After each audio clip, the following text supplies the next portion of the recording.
Hi, this is Steve Scott, the Houston Business Coach, and thank you for joining me. Today's story really is about what is the toughest thing to change. And I want to read something to you here that I found absolutely interesting about change. The world is too big for us. Too much is going on. Too many crimes, too much violence and excitement. Try as you will. You get behind in the race in spite of yourself. It's an incessant strain to keep pace, and you still lose ground. Science empties its discoveries on you so fast that you stagger beneath them in hopeless bewilderment. The political world is news seen so rapidly, you're out of breath just trying to keep pace with who's in and who's out. Everything is high pressure. Human nature can't endure this much more. This editorial represents today's thinking.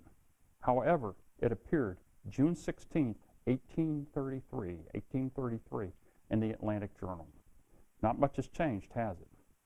Change remains, and probably always will be, a threat to the security of humankind.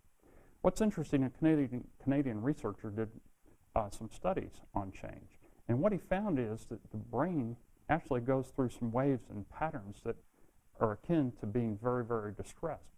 When we have to change a fundamental belief, it's very, very difficult. So if we really look at change, we couldn't enjoy the life we have today, all the benefits, good health, etc., if we didn't have change. So here's the question. The toughest thing to change is ourselves, but how do we go about doing that? We have to change our approach to change. You can either do it by consent or coercion. And when we are forced to change, it makes things very, very difficult. So be on the lookout for things that might be coming into your life where they're going to have to change. And when you do, you're much more ready to welcome it, and you're going to handle it much better. This is Steve Scott, the Houston Business Coach, and thank you for joining me.